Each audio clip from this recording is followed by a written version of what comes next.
You're such an asshole. There is no rest for the evil, for the wicked. Ain't no rest for the wicked. Money don't grow on trees. Great song. That was Borderlands, the video game Borderlands, which the first one was good. If you played the first one, you played the rest of them. You don't have to play the rest of them. Ended up getting a little weird. Like, it started to mess with your mind a little bit. But like the original Metroid, if any of you are old enough to remember that, the music would just mess with your head. Anyway, hey Cappy, I'd like your opinion on my current situation in addition to your thoughts on how I can maximize my savings to retire young and live a good life. I'm a 19-year-old student studying computer science full-time. I work 11 hours a week as a delivery driver. I also get government benefits once a fortnight. Ah, you're down in Australia. You guys in your fortnights. Because you can't do months. You just can't get with the Northern Hemisphere and do months. I also get government benefits once a fortnight in the form of student assistance. While I do feel a bit guilty, I also see no reason to handicap myself when I'll pay it back in taxable anyway once I get a better paying job. Yeah, dude, don't forget. Look, all the socialists and the commies down there voted those rules in. All right? You voted against it because you're a real man. And you want to support yourself, you don't want no high taxes. But if everybody else says, oh no, we're going to give you all this, fine, take it. Those are the rules, fine. I have no debt apart from my student loan, which is a total $30,000 with very low interest rates. I have $6,000 in savings. I expect to have saved around $30,000 by graduation in late 2019.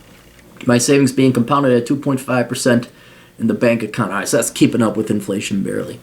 I'm a minimalist, live at home. My goal is to achieve financial independence, early retirement by the age of 40. I don't want kids or a wife, and I like the idea of buying a small house in a colder state like Victoria with a garden and dog for companionship. Now, please be blunt. If I live minimally, do you think I could be retired by 40? What investments and or saving strategy would you recommend? Should I consider buying a house and renting out the rooms or just rent an apartment somewhere? Do you foresee any obstacles that could fuck up my plans in life? Yeah. What I'm afraid you're going to do is you're not going to pursue your career as aggressively as you should. You're in a very good field. You can make a lot of money, and it's very doable. You could retire by 40. It's possible. Early retirement extreme, or you can read my book, Poor Richard's Retirement. I know you're Australian, so the numbers would be a little, just adjust for the exchange rate. But you should be able to do that. Looks like you're going to have very little debt after you graduate, maybe none. But yes, it is possible for you to retire by 40. And the real reason is going to be because you're minimalism. Everybody could retire at 40 if they didn't want to have kids, didn't want to have a wife, just want to buy a house, rent out to their buddies, and have a dog like you. All right? If you're a minimalist, everybody could retire by 40. It's just most people want to buy trinkets and toys and things. Where I was saying my primary concern with you is that you're in a rush to get retired. It's like, wait, you've put a lot of effort into this degree you're about to get. It's a damn good degree. And you're going to make, well, I can't guarantee you, but chances are you're going to make some pretty good money. And by the time you're 40, you could retire, but I'm going to predict you won't. Because you can't. There's no way. You're going to have to do something. Unless you are like a truly hermit-like individual. It's very unlikely that you're just going, well, I'm done now. I mean, what are you going to do? Tend your garden all day and pet your dog? You're going to have to do something. So I would not be in such a rush to retire. Now, certainly be in a rush to pay off your house, have an FU account, FU money account set up, and have, practice your minimalism. But you're 19. You don't know jack shit all about the future or life. And wait till you get to be 40 to determine whether or not you even want to retire at 40. Hell, you don't even know what could happen to you. Weirder things have happened. All of a sudden, you're the candidate. You do real well in business, and all of a sudden, you're a CEO or something like that. Yes, have the financial goal of retiring at 40, but be flexible with that. Right? So you have it. That doesn't mean you actually do retire unless you absolutely want to, and it's in your best interest.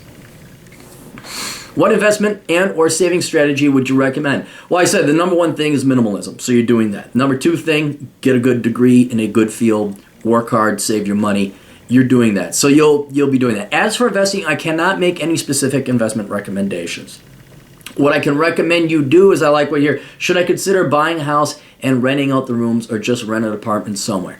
That's not a bad idea, but again, you're 19, you don't know shit. And this is why I wrote the book Reconnaissance Man. People think I write books just to make money. I do, but they're also for very specific and intended audiences. You would be one of them. Now, it's written for the United States, but what you need to do is you need to travel in Australia, go to Bali, go to Southeast Asia, check out New Zealand, and I would even suggest using some of your savings. You got 6,000 in savings. Have you been to Perth?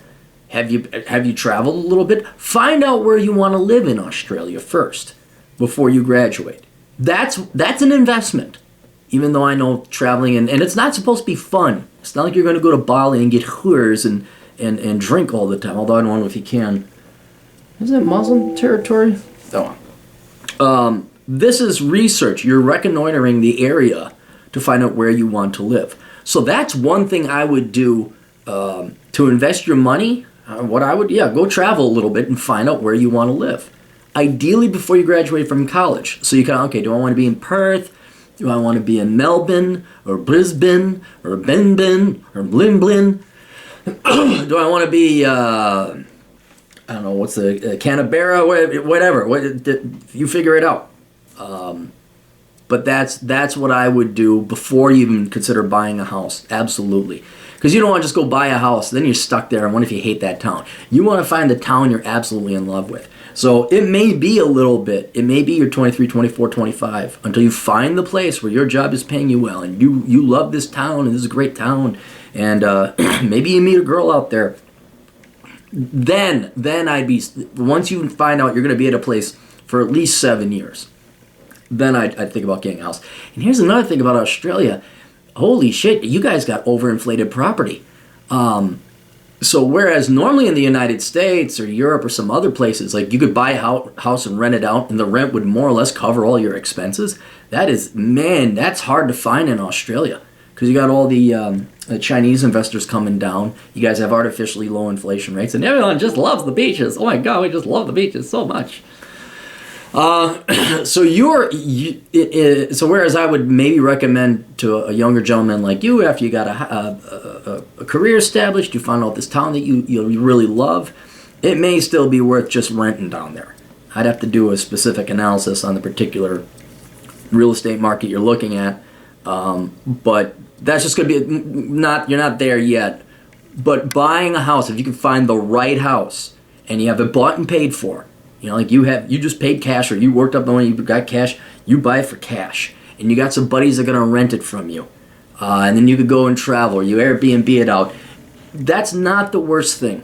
Because if you don't want a big house, but if you get yourself just a nice little decent condo or a flat or whatever they call it down there, or a small little house, couple bedrooms, nothing fancy, you'll never be homeless. You've taken out your biggest expense.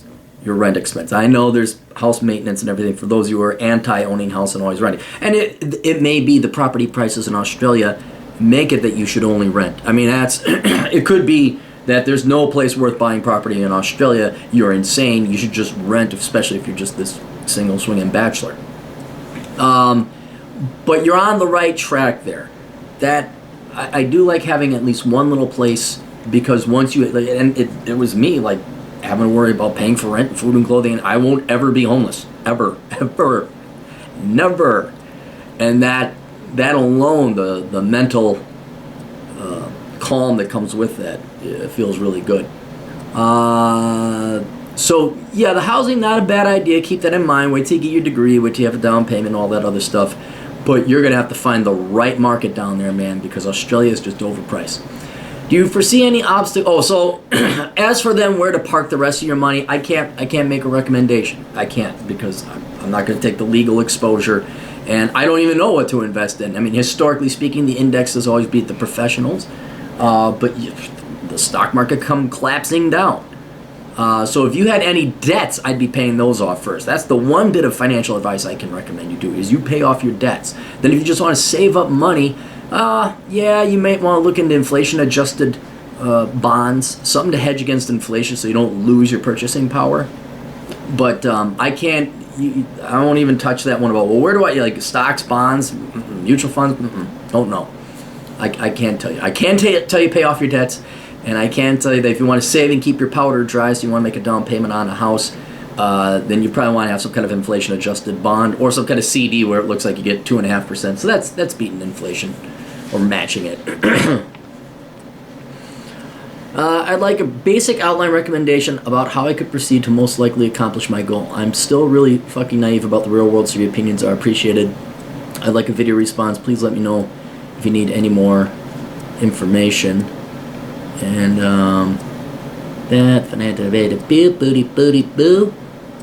also, I may now have slightly less when I graduate, as I'm lending my parents.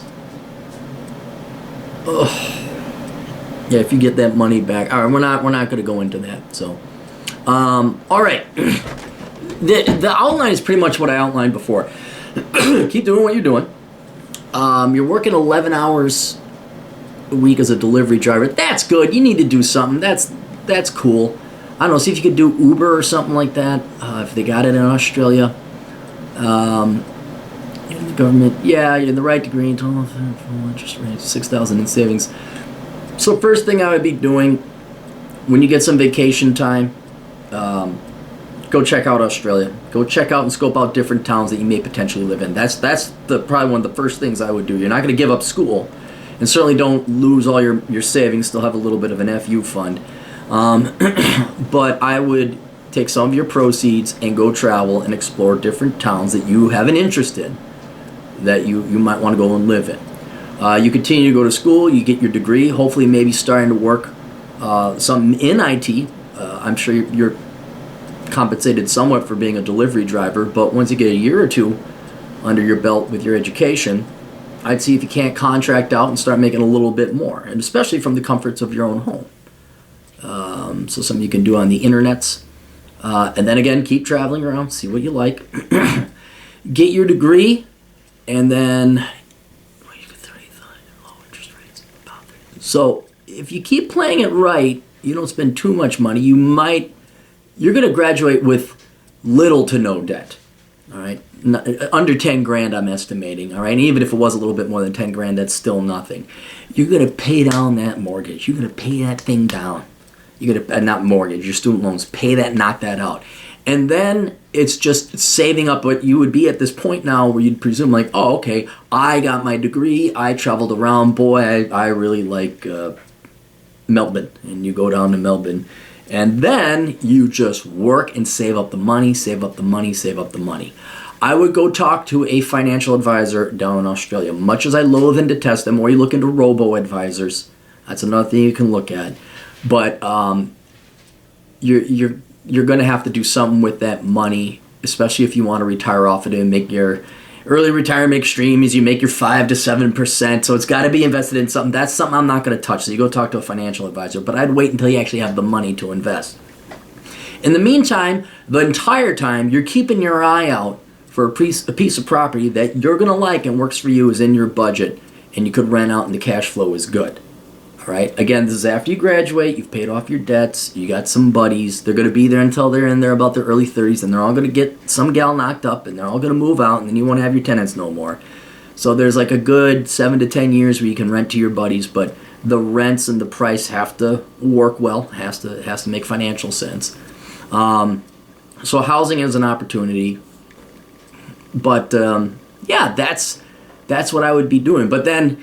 Here's the deal. To retire at 40, you are inevitably going to have to invest that money into some kind of mutual fund or some kind of real estate retirement portfolio. So that's why I'm going to have you go talk to the Australian financial planners. Those guys are certified. They know the Australian law, they get your tax benefits, all that other stuff. But I'm not the guy to tell you what to invest in. Not that. All right. But you inevitably will have to invest some of that. They might recommend a splitting between, like, okay, you're going to throw about half into your real estate fund on an inflation-adjusted bond so that you have money accruing very fast to either put a larger down payment or just pay cash for a house outright. And then some of that money is also going to be thrown into whatever not your superannuation. Isn't that the feds? No, your employer pays that into a fund. But do you guys have like an IRA or 401k type of investment like we got here in the States? In either case, you're going to need some kind of someplace to put your monies into, something that provides certain amount of dividend yields and a certain amount of rates of return. Again, I can't tell you what that is. But that's what I would do. And then, don't think you have to retire at 40. Certainly financially be able to. Very keep your spending down. Very noble that you want to retire at 40, and you should be able to financially. But you want to be able to be at the point where, like, I can, but I don't want to. I don't have to yet, and I want to go do something else. And yeah, and then please, for God's sake, don't get so obsessed about being a minimalist that you don't let yourself have a little bit of fun. All right, have motorcycles, chase after girls. Get shot down by girls, repeat the process. It's all very fun. Not really. But that's travel. Travel cheap, but travel. All right, we'll see you guys later. Tools.